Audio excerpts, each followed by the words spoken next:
Nigeria is a pluralistic country. Former Secretary General of the Commonwealth, Chief Emeka Anyanwu, lending his voice to Nigeria's insecurity, economic crisis, infrastructure deficits, and other national challenges. Its constitution must address its pluralism. According to Chief Anyanwu, Nigeria's problem requires the adoption of a credible constitution. The elder statesman at the National Summit on the Future of Nigeria's Constitutional Democracy in Abuja stated that the patriots are of the view that Nigeria's leadership problems can be more effectively reversed if the country as a pluralistic nation is given a more credible and better constitution democratically made by the Nigerian people. Nigeria is a pluralistic country. And like all successful pluralistic countries around the world, for its stability and maximal development, its constitution must address its pluralism by being formulated by elected representatives of its diverse peoples. Our present 1999 Constitution, as amended, is not such a constitution. It was not democratically formulated. It was instead imposed on the country through a decree by the military administration. And the governance system derived from it is not only non-inclusive, but also induces over-expenditure of the nation's resources on administration rather than on capital development. Hence, the need for a new constitution made by the peoples of our country.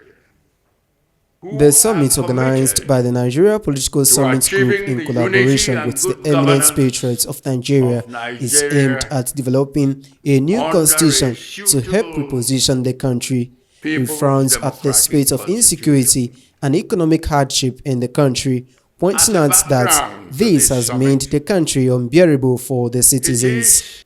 There are also equally incontrovertible facts about the current situation in our country.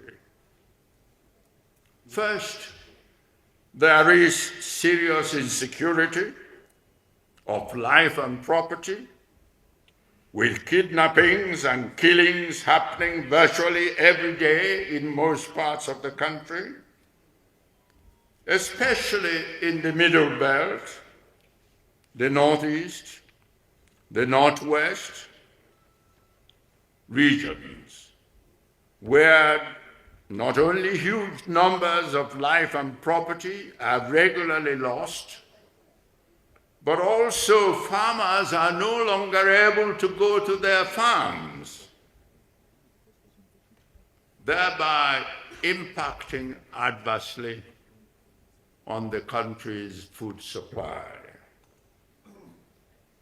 Secondly, Nigeria has become the poverty capital of the world, with the levels of poverty and sufferings among the citizens rising rather than diminishing. And thirdly, the development of the country's infrastructure is generally lagging behind, including especially in health and education facilities, which in many cases are no longer fit for purpose.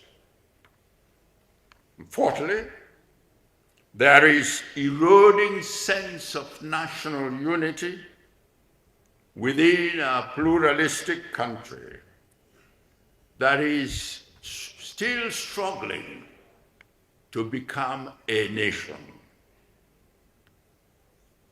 Again, there is a palpable mood of hopelessness and lack of confidence in the future among the growing population of our young people.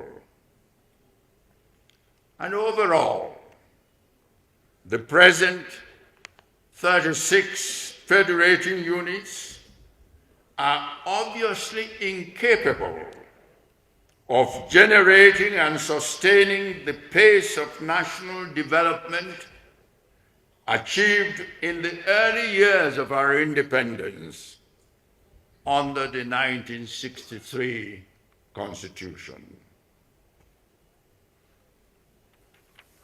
In organizing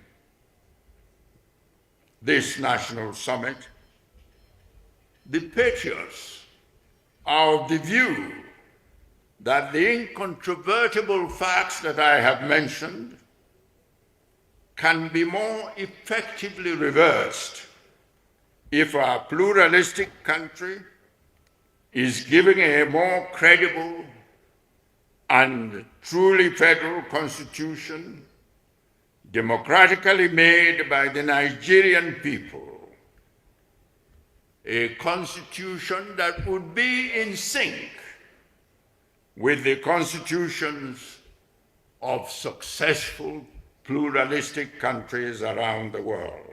The Ex-Commonwealth Chief further said that there is a palpable mood of hopelessness and lack of confidence in the future among the growing population of the young people, and overall, the President's 36 federation units, according to Chief Ayaoku, are obviously incapable of generating and sustaining the pace of national development achieved in the early years of the nation's independence under the 1963 Constitution.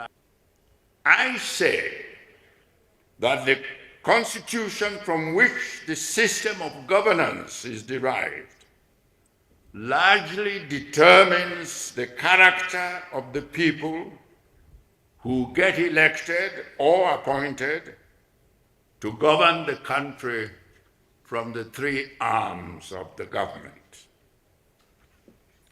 It is therefore my hope that the deliberations of this summit, which has in attendance so many leaders of thought and representatives of the country's major socio-cultural groups, as well as representatives of the important women and youth sections of our society, will produce recommendations on the key elements of the desired new constitution and the process of its actualization.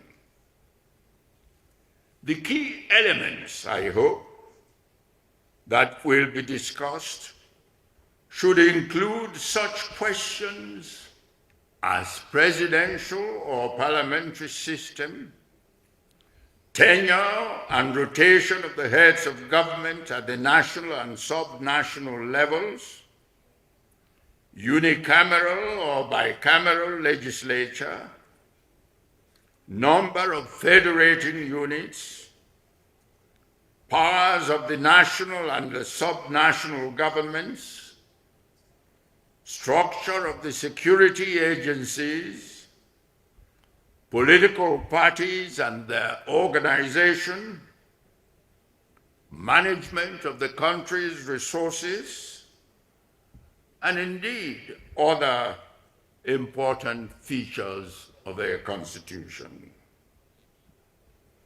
And in considering the process of actualizing the new constitution, I hope there would be due emphasis on ensuring that it is formulated by representatives specifically elected for that purpose by the Nigerian people, who in order to give it legitimacy, would have to endorse it in a national referendum. Other prominent figures present at the summit include former Ogun State Governor Gbenga Daniel, Senator Ben Obi, Professor Pat Utomi, Senator Josephine Aneni, a former Education Minister Obiageli Ezekweli, constitutional lawyer Mike Ozekome SAN, and human rights advocate Femi Falana, among others. Jude Aweke, reporting for VOS TV News, Benin.